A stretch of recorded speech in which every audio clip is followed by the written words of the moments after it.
Hey guys, Zach here with Minimal Escapes, and today I'm going to be sharing something with you that I haven't done very much of on this channel.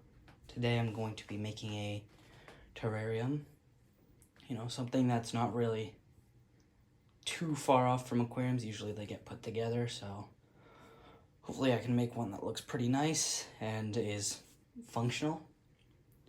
So stick around. So this aquarium is a 20-gallon long. We got it on super deep discount because it's not watertight and I don't want to reseal it quite yet. So I figured this is probably the best way to do it. As you can see, I don't have any doors or anything on it or any kind of front. I'm not going to be keeping any live animals in here. Maybe some springtails, maybe some isopods, stuff like that, but they shouldn't crawl out really, so that should be fine. First things first is I want to kind of establish a background because having it be see-through isn't really going to fit what I'm looking for. So I did this little test earlier in this little cup, as you can see. So this dirt is all, this dirt's all on a spray foam. See, spray foam, and you can't really see too much of it through. You can see there's like a couple patches of yellow, but I just didn't push those pieces in enough. So what I think I'm going to do is just spray foam the back and then push dirt in. I'm going to put a mixture of, it's going to be dirt and play sand, and I'm going to kind of push it in all the way to the back. And then I've got some sphagnum moss to go that I can rehydrate and hide any of the dirt that's not so, any of the foam that comes through the dirt. I also want to point out that before I take this all apart, inside here you can see this white stuff. I've got a piece right here. This is just like a light diffuser from Home Depot. It comes in a big sheet, like a 4-foot by 4-foot sheet. I just got one of those. I'm gonna put that there just to make sure that the soil doesn't get too damp when I mist it or anything or water it. That's also why I've got these rocks here, because they should kind of act as a soil barrier once I get everything sprayed in.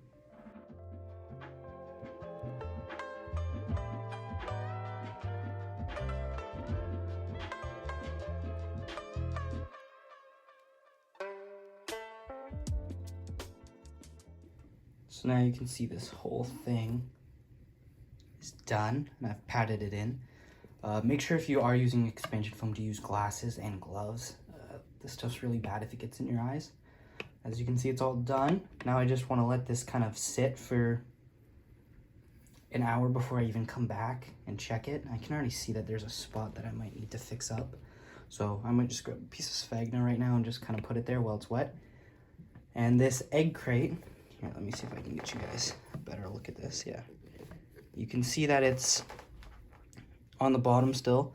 I've just foamed right here just to kind of hold it in place, and that's going to be the spacer so that it doesn't get too damp, the soil that I put kind of on here, so that way it can drain properly and it doesn't get moldy and gross. So I will see you in about an hour. Alright, so it's been about an hour and I've just finished foaming, and then I've turned it up so the foam's pretty much cured. I'm really happy with how this looks. Now I just want to get the rocks into place. I want to try and foam them in, but before I do that, I'm just going to cut out a little piece of window screen mesh just to lay on top of this right here, just to make sure that the substrate doesn't fall in there. Now that that's in, I don't know if you can see it or not, but window screen mesh is in. Now I'm just going to lay these rocks back in. They're pretty big, but they're just going to kind of act as a... Ooh, set that one in. They're basically just going to act as the substrate barrier. So I can have it standing, but there's a pretty good amount of depth back there. So that way I can keep it kind of open in the front like this, which I like a lot, that kind of look.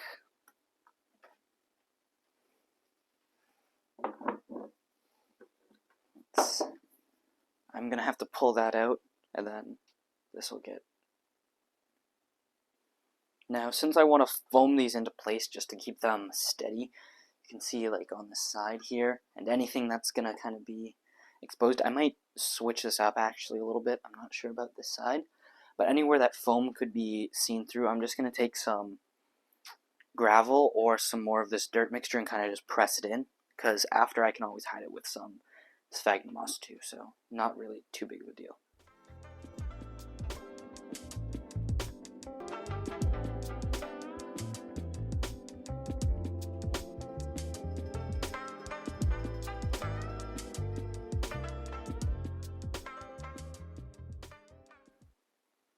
So as you can see, I've just jammed gravel in this front area here where I've put some foam. You can see that the back, it's gonna fill in a lot of the gaps. So I'm also gonna throw some gravel there and there. Now that I'm really looking at it, it's kind of iffy, but anything that I don't cover, I'm not too worried about, like back here though, even with the gravel too much, because I'm gonna be able to just pile dirt on in there.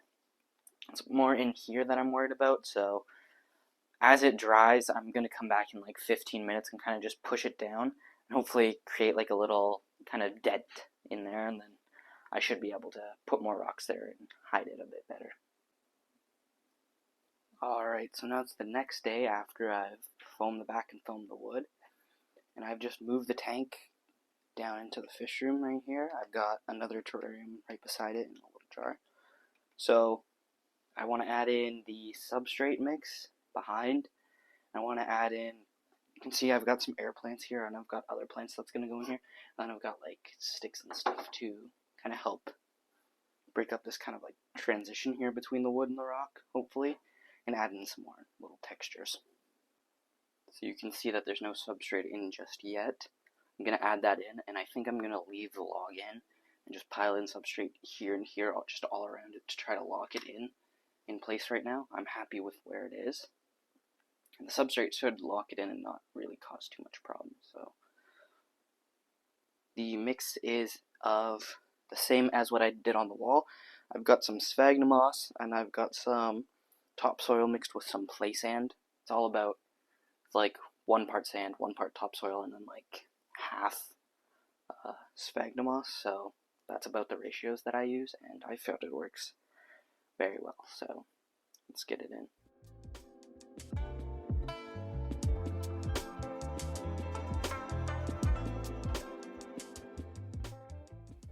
So now with the substrate in complete, I did spill a little, so I had to clean that up. Now I'm just going to get the plants ready. So I've got I believe it's an arrow plant or something like that. Oh, sorry, arrow plant. And then I've got like a creeping ivy. And then I've also got a snake plant, as well as some air plants back here that I'm going to throw probably. I'll throw the air plants like up on the tree. I'm going to have the creeping ivy.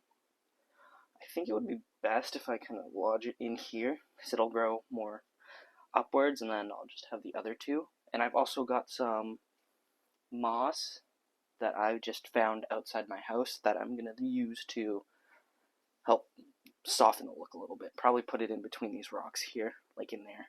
And then I've got some leaves that I've just taken off the ground, as well as some acorn caps that'll make it look real fancy.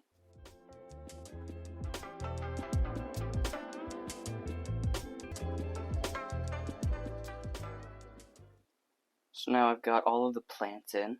I think it looks really nice. I've got, I believe it's an arrow plant. I've also put in a stick here just to kind of break it up. It doesn't look too bad. I don't know. So an arrow plant. And I've got an air plant there. This is an air plant. I've got some moss here. I've got another stick just to kind of break it up again. I've got more of the moss. I don't know the name of this plant. It just kind of looks like leaves, so I thought it would fit in there. A snake plant. And then I've got air plants all up the tree here. And I've got my creeping ivy kind of coming down on the tree.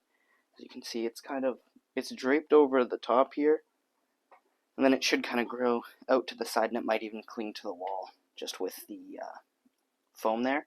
But now all I want to add is I've just got this kind of Ziploc bag full of like oak leaves that I got. I'm just going to kind of sprinkle them in I don't know where. Like I might put some like kind of under here and under here. I might even cut them up or like rip them up just to small it down, but I'll see how that looks. So I'll show you. I've got some Acorn caps as well, and I'm just gonna kind of plop them in all over the place. One there, and one there, and like one over here, I guess. I don't know. And then just oak leaves. I'm just gonna rip it up just to keep them a little bit smaller looking. Just throw that kind of there as some kind of ground cover. Then rip up some more. And tuck it under this plant over here. And we'll see how that looks. Pull this up. You want it to kind of look like a orderly disorder, right? I'll throw some more back in there. Yeah, that's pretty good. Pull it out of the snake. Throw it more behind, kind of under this one. There. Alright, and that's looking pretty good. Alright, so I just grabbed another clipping of the arrow plant, just because it looked like there's kind of a lot of dead space here, especially when you take a step back and you look at it wholly. Like, there's a lot of kind of brown up there that I didn't like, so hopefully this will grow up. And ivy up here will go kind of across and fill that in as this kind of matures. So I'm really happy with how this tank turned out.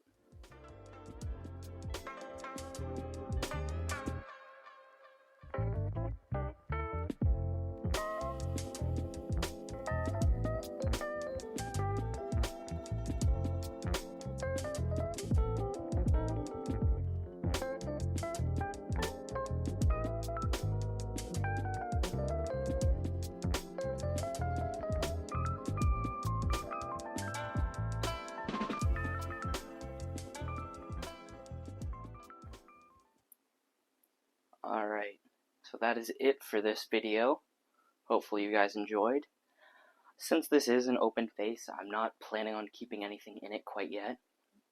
I do have a screen that goes with this, so if I do decide to go with something in here, even if it's just isopods, I'll probably end up throwing the screen on the front here and it'll just lock in. So hopefully, maybe I'll try that, maybe not, I don't know.